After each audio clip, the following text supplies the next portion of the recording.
A Rádio Rio de Janeiro apresenta Memórias de um Suicida. Estudo da obra de Ivone do Amaral Pereira. Viver é a única opção. Valorize a vida. Apresentação: Berenice Lima. Olá, vamos iniciar o nosso programa hoje com o livro Céu e Inferno, que traz alguns casos de suicidas.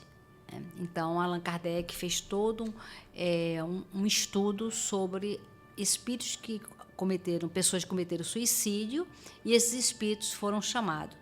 E tem um caso muito interessante que o Kardec deu o título de um ateu. O que é ateu?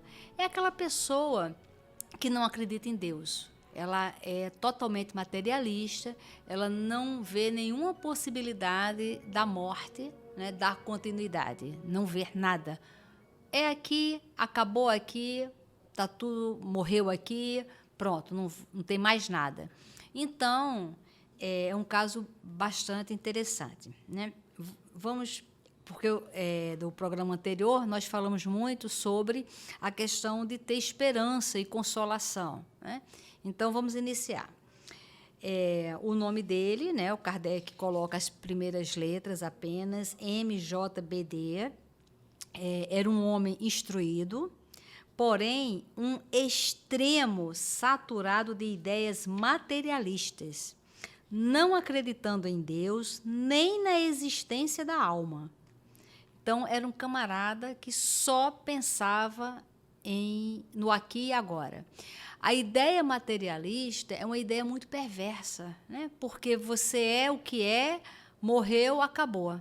Então, já está fazendo coisa errada mesmo, já não está bem mesmo, então, ruim por mil, né? Então, é uma ideia bastante perversa que nós precisamos combatê-la em nós. Porque muitas vezes até nós, espíritas, não temos uma visão na prática da espiritualidade, da continuidade da vida. E aí ele fala que, a pedido de um parente dele, né, ele foi evocado na Sociedade Espírita de Paris 2 anos depois de desencarnado. E aí a gente vê que cada caso é um caso. Ele e todos os casos têm atenuantes e agravantes. Cada caso é um caso. Ele, depois de 2 anos, e nós estamos vendo que aqui, esse estudo todo que Kardec fez, era de estudo. Tudo é anotado, tudo certificado, justamente para servir para nós esperança e consolação. Trazer para a gente conhecimento, trazer para a gente remédio. Esse caso é um remédio para todos nós. E aí teve, né, a evocação, e ele já chegou falando: sofro, sou um réprobo. E Kardec fala: fomos levados a evocar-vos, né, em nome de parentes que, como parentes, desejam saber da vossa parte, saber sobre a vossa sorte. Podereis dizer-nos se esta nossa evocação vos é penosa ou agradável? Então, Kardec já quis saber: olha, você foi trazido aqui e a gente quer saber, a sua vinda aqui, para você, ela é penosa, desagradável ou ela é agradável? E ele responde: penosa. E aí Kardec pergunta: a vossa morte foi voluntária? E ele fala: sim. Pergunta: tende calma, que nós todos pediremos a Deus por vós. Ele responde: sou forçado a crer nesse Deus. Kardec: que motivo poderia ter-vos levado ao suicídio? Isso é uma pergunta muito importante que é feita.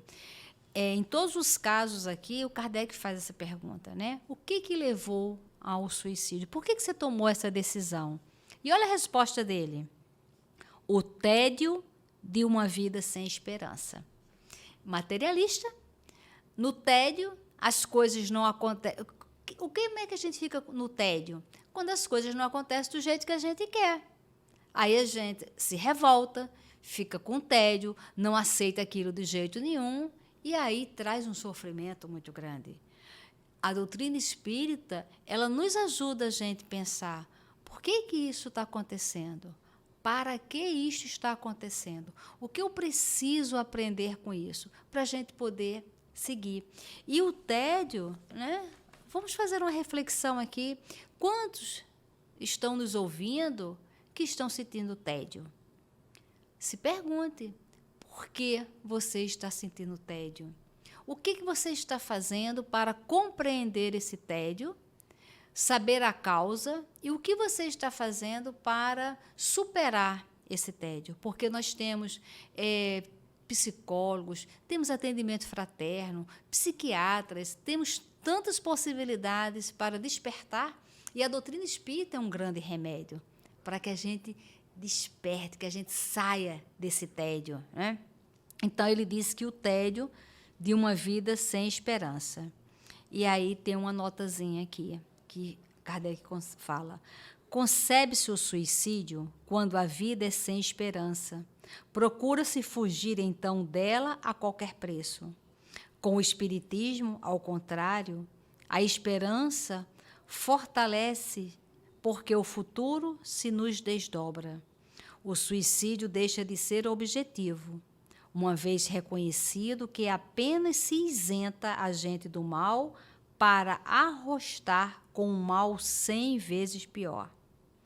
Eis porque o espiritismo tem sequestrado muita gente a uma morte voluntária.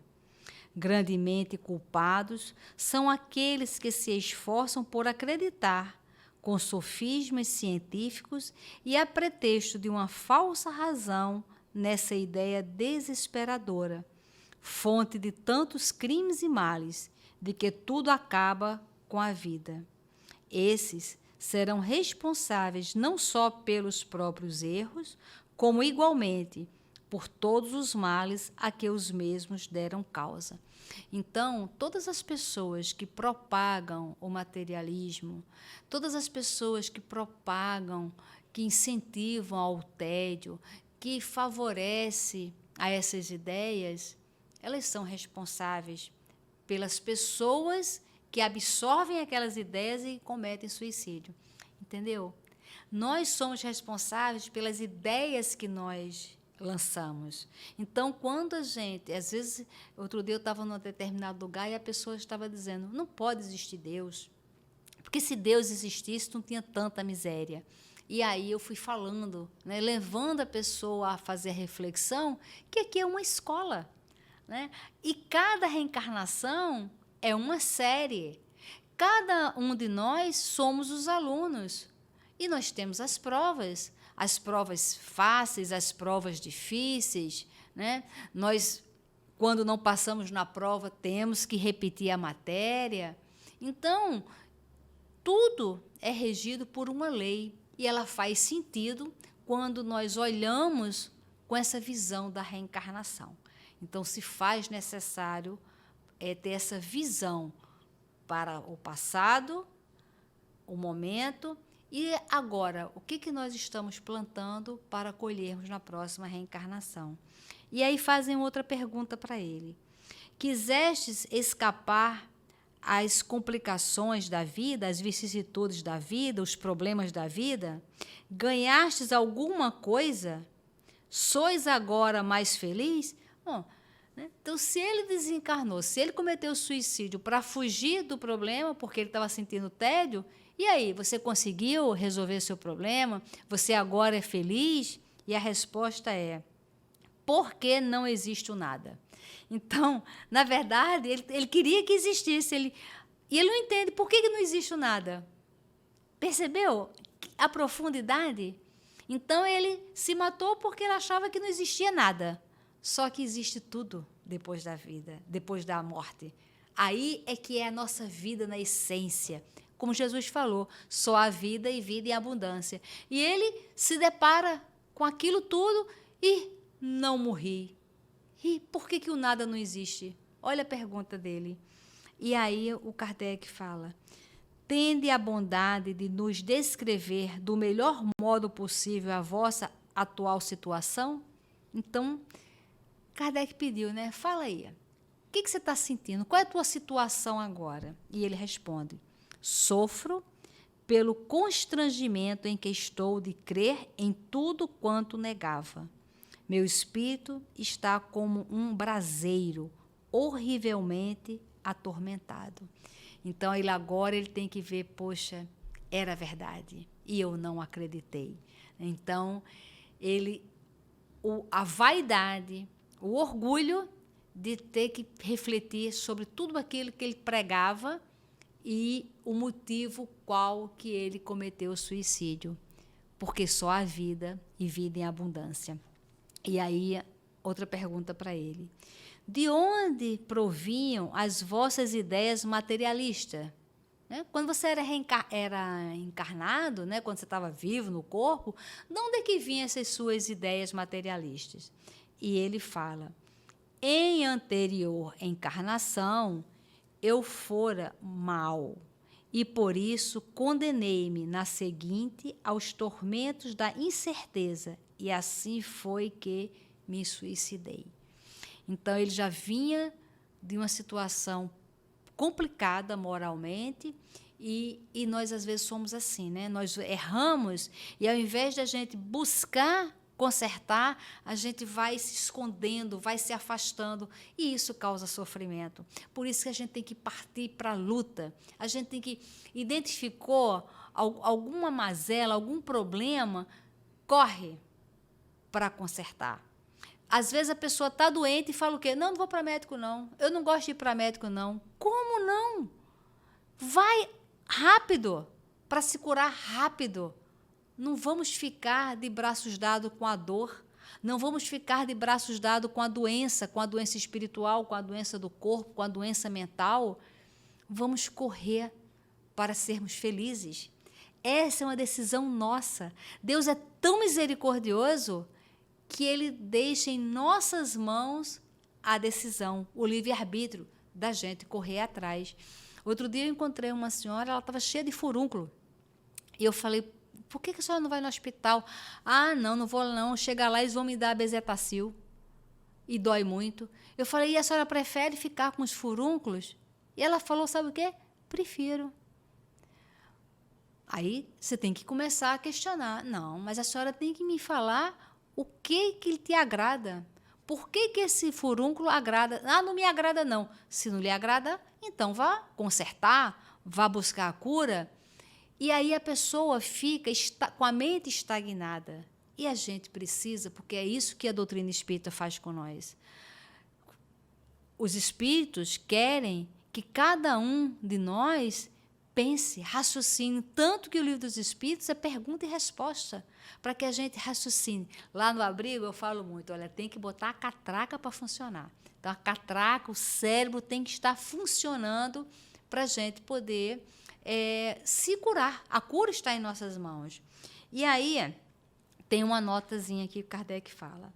Aqui há todo um corolário de ideias. Muitas vezes nos perguntamos como pode haver materialistas quando, tendo eles passado pelo mundo espiritual, deveriam ter dele a intuição. Ora, é precisamente essa intuição que é recusada a alguns espíritos que, conservando o orgulho, não se arrependeram de suas próprias faltas. Para esses, a prova consiste na aquisição durante a vida corporal e à custa do próprio raciocínio, da prova da existência de Deus e da vida futura que tem, por assim dizer, incessantemente debaixo dos olhos. Muitas vezes, porém, a presunção de nada admitir acima de si os empolga e absorve. Assim, sofrem eles a pena até que, domado o orgulho, se rendem à evidência. Porque, olha, querendo ou não, já morreram em várias reencarnações, já tiveram várias reencarnações, mas é o danado do orgulho. Qual é o mal da sociedade? O que atravanca o nosso o progresso individual? É o nosso orgulho, é a nossa vaidade, é a gente não se render. Lá no abrigo, nós temos lá a hortoterapia, né? Nós temos um horto que nos ajuda, né, com a venda das plantas a manter o trabalho, mas as pessoas que chegam em depressão, que chegam falando de suicídio, né, elas têm atendimento fraterno, tratamento dos passes, né, espirituais, psicólogo e hortoterapia. Qual é a função da hortoterapia? Trabalhar com a terra, transmutando os fluidos, trabalhar com a vida, plantando as sementes, plantando as mudas e acompanhando o desenvolvimento da planta. Trabalhar com o belo, com as flores, enxergando Deus, as leis divinas, as leis naturais. Então, cada um que chega recebe uma planta toda cacarecada, mas assim, a planta mais, a que está pior, a pessoa recebe e o objetivo, ela tem que consertar aquela planta. E aí ela vai remexer, ela recebe um vasinho com essa planta que está quase morta e ela tem que dar um nome para essa planta. Se ela quiser falar, se ela quiser deixar só na mente dela, algumas pessoas colocam na etiquetazinha e deixam reservado, e ali ela vai, nós temos compostagem, temos tudo, e a pessoa vai ali aprendendo e vai conversando com aquela planta, vai regando aquela planta, vai cuidando, e aí ela vê o que? A planta se levantar. Gente, isso é uma coisa tão interessante, e aí a gente vai mostrando ali as leis de Deus. Vamos mostrando ali Deus, né, que é o nosso objetivo. E com isso, muitas pessoas, nós já acompanhamos, saíram de quadro de depressão e saíram... me lembrei aqui de um caso de uma senhora que ela foi lá no abrigo e ela disse que ela estava pensando em suicídio já há algum tempo e na noite anterior, ela tinha decidido cometer suicídio. Só que, 1 ano atrás, ela foi atendida pelo centro espírita. E ela ficou muito grata. Só que aconteceu um acidente, ela ficou internada há muito tempo, e quando ela saiu dessa parte do hospital e tudo, foi quando ela decidiu cometer suicídio. Mas ela falou que ela foi tão bem atendida no centro que ela queria se despedir dessas pessoas. Então, ela foi lá nos visitar apenas mentalmente para se despedir, para de noite ela cometer o suicídio. E aí, quando ela chegou, aí a gente falou, poxa, fulana, você demorou tanto, mais de 1 ano que você não vem aqui, o que houve e tal, e conversa vai, conversa vem e tal. E aí, eu comecei a falar das plantas com ela. Isso foi no início, quando a gente começou a fazer hortoterapia. Ela falou assim, eu tenho uma begônia em casa. Eu falei, poxa, então traz a tua begônia para cá, porque nós não temos begônia aqui, traz uma muda para a gente fazer.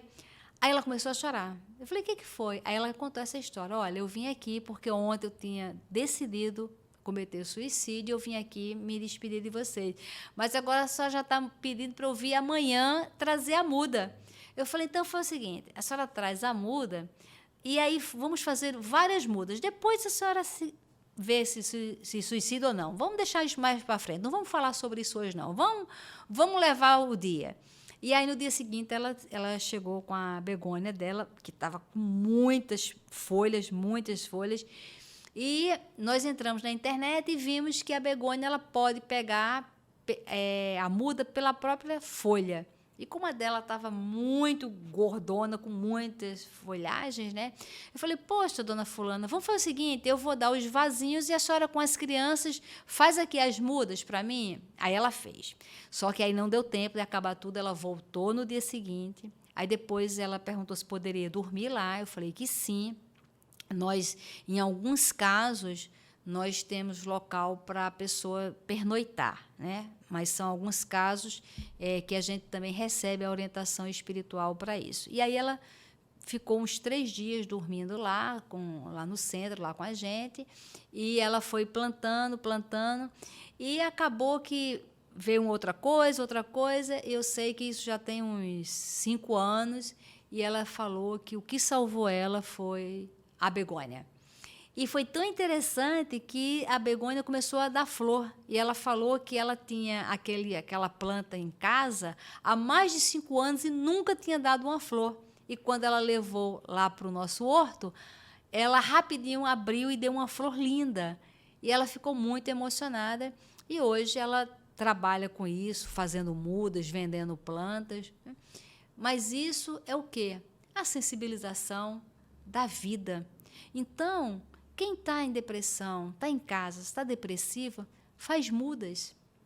Compra uma plantinha, estuda como é que faz a muda daquela planta, doa vaso para alguém, doa uma mudazinha para alguém, se movimente, leve vida. Por quê? Trabalhando com isso, fazendo uma terapia com isso, você está ali na frequência da vida, gerando mudas, né? E aí, outra pergunta que fizeram para ele. Quando ele morreu, ele se afogou, né? Quando vos afogastes, que ideia tinhas das consequências? Que reflexões fizestes nesse momento? Ele, nenhuma, pois tudo era um nada para mim. Depois de que vi que, tendo cumprido toda a sentença, teria de sofrer mais ainda. Aí pergunta, estás bem convencido agora da existência de Deus, da alma, da vida futura? Ele, tudo isso muito me atormenta. Pergunta, tornastes a ver vosso irmão? Ele responde, não. E por que não? Ele, para que confundir os nossos desesperos?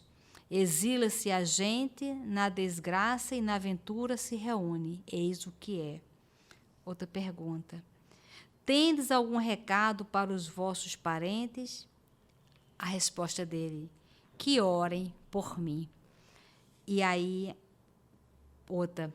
Parece que na roda das vossas relações há quem partilhe de vossas opiniões. Quereis que lhes digamos alguma coisa do assunto? Ele fala, os desgraçados. Assim possam eles crer em outra existência. Eis quanto lhes posso desejar. Se eles pudessem avaliar a minha triste posição, muito refletiriam. Então, é muito interessante que o que ele pede é que as pessoas, né, da convivência dele, que tinham a mesma ideia dele, que acordem para a vida, né? E outra, possa o quadro dos nossos sofrimentos ser útil lição, persuadindo-vos da realidade de outra existência, na qual se expiam as faltas oriundas da incredulidade.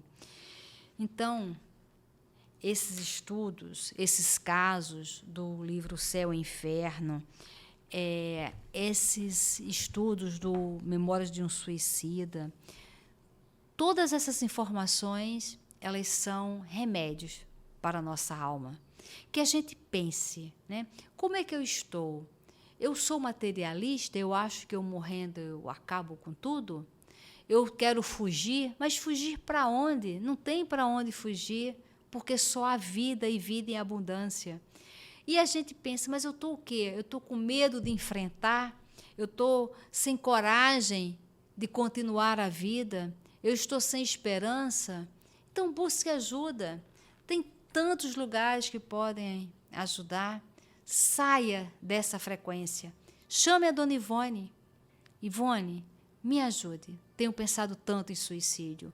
Porque esse estudo que nós estamos fazendo, essa apresentação da dona Ivone, essa apresentação do livro Céu e Inferno, é para que a gente tenha essa segurança dos amigos espirituais. Oremos, pedindo a Jesus que nos dê força, nos dê ânimo, nos dê coragem para vencer todos os nossos obstáculos. E tenho certeza que vai melhorar. Esperança no futuro. Tenham fé que novos tempos chegarão. Muita paz. A Rádio Rio de Janeiro apresentou Memórias de um Suicida, Estudo da obra de Ivone do Amaral Pereira. Viver é a única opção. Valorize a vida.